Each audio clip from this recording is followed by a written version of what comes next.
You just come out of a meeting with lawyers and chair people. Tell us, you've got an extension to your contract. Yeah, we've agreed to extend it by the season. I've obviously spoken to John Williams at length over the past couple of weeks, and the new owners. The club wants to push forward.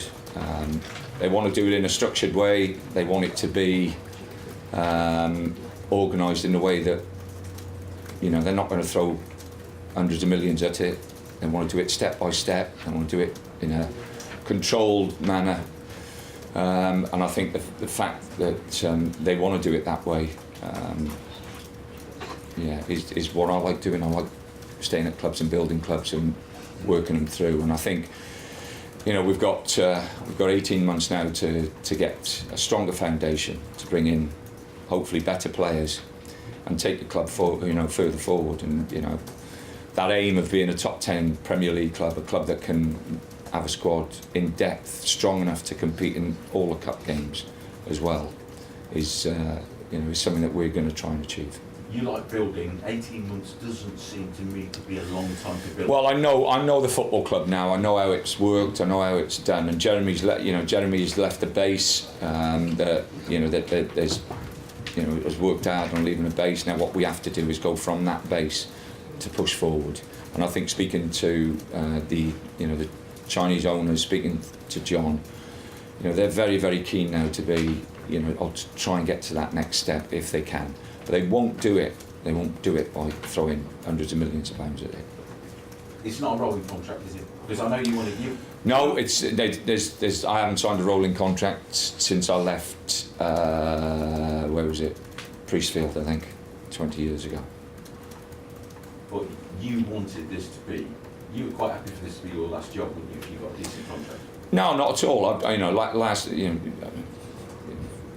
It might be my last job. It might not be my last job. It's a job. The club's been, as I've said, and I'll say it again, it's been a difficult club to manage in lots of respects because it's different. The way it's set up, the way it's been run, it has been different. But I've enjoyed it. I think it's a very, very good club.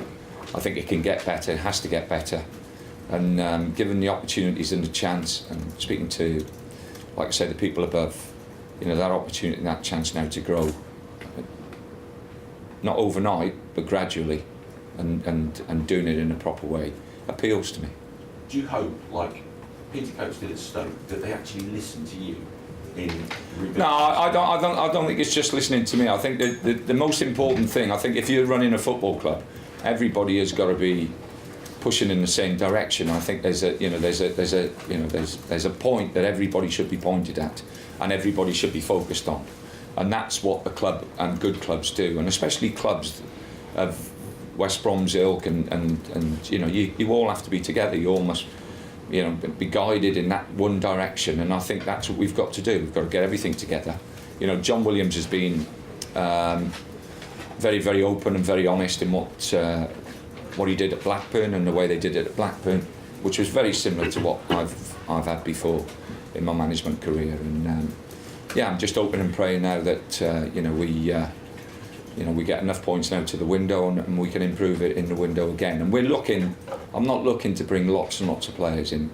What we need to do is bring, if we can, the quality of the Fletchers, the Evans, the Chadleys, the Solomons, to add to the squad, and to keep doing that instead of bringing 7 or 8 players in that might be okay, but try and get the quality that this club needs. Your points tally, because the game's played so far, points to, if you carry on this way, it'd be survival again. But is that enough for you? No, I this was the point that I think we've all agreed on, that the football club has got to find a way to get into that top 10. The football club has got to get on the road and the track where we're giving the supporters the opportunity and the chance to see the club grow. And like I say, within a framework and a structure that is not ridiculous, where there's hundreds of millions being spent, and you can do that, even if it's just less than 100 million. There's lots of clubs doing that and not being successful, Pete. So it's important that you do it in a proper way. The thing that excites me more than anything else is the fact that there are some fantastic young players here as well. And I think if we can add the quality that we've got with the Fletchers, the Evans, and the people I've just spoken about, and then we can hopefully, nurture and grow the Licos, the Fields. Tyler Roberts is out on loan, is doing well. People like that, they've got some fantastic kids here, and it's important that over the next 18 months those kids are given the opportunity and the chance. And the question most fans want to know: how did Sido get on at Weight Watchers this week? Well, we'll leave Sido. I'm in a rush now, Pete. You can ask me about Guardiola and Man City, and that'll be it. Pep versus Pulis. Is this two footballing ethos colliding here? The Pep with his Barcelona and the tiki-taka football. Oh, well, I'm pleased that Barcelona are not coming, but having said that, I watched Man City on Wednesday and I thought they played really well. Made 9 changes, and I thought they played really well. I think they fell off second half. I think it was more, United's experience, strength and power that really overran them. First half they played really well, and I think he'll be bringing his first team to the Hawthorns on Saturday. That will make it, so it will make it a more, compelling and more difficult game for us. But a game that we should embrace, look forward to. We've played Tottenham and Liverpool the last couple of games. They've been very, very good games. And it'll be no different Saturday. It'll be a fantastic occasion for the supporters. There's some wonderful players in City's team. Real tough task for us, but something we should embrace and relish. Do you think you have different ethics, or do you just try and win games? Well, at half-time, Carragher said that Man City, they played more forward passes than any team they'd gone to, or from back to front than any team that'd been at Old Trafford this year. So it's not playing long passes, it's playing the right passes. And I think Guardiola understands that. Man City, you were in League One when Man City were in League One. Don't remind me, Pete. I'm just saying, now listen to me, because you have a habit of putting in. Do you think it's right that, what you did with Stoke was a slow process of building a club, sustained Premier League side, Manchester City, a lot of money pumped in, and now they're the Spooky Club. Do you think it's right? No, I think there's been 2 different ways of achieving success, and I think you have to understand that. If people came in and were prepared to spend hundreds and hundreds of millions of pounds for you to get the best players in, you'd be silly if you didn't go and get the best players in.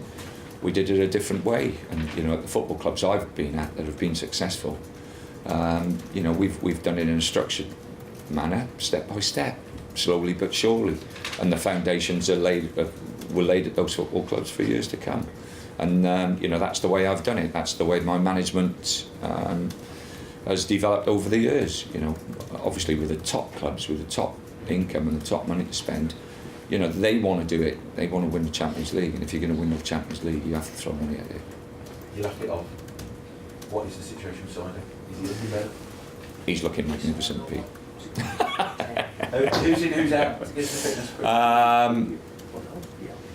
quick. We've got 1 or 2 knocks and niggles that we won't be sure of until tomorrow. Yeah, that doesn't really help. Can you give names? I'm not giving you any names this time round because they're important players. Yeah. Any more broadcasts? Any more? Yeah. How much are you looking forward to going up against Pep on a personal level? On a personal level, he's obviously he's one of the great managers in the world. So I've met him once, so it'll be I'm looking forward to it. But they're great games against the top clubs for me and for West Brom and whatever clubs. They are top clubs with top players, and it's like I say, it's something you embrace and look forward to as a manager. To pit your wits against them. They've got everything in their favour, that's. It's always nice then to try and get something out of the game. Is it a good time to be playing City, given the run? Yeah, they're really struggling at the moment. I think they're top of the league. And like I say, their second team gave Manchester United a run for their money on Wednesday night.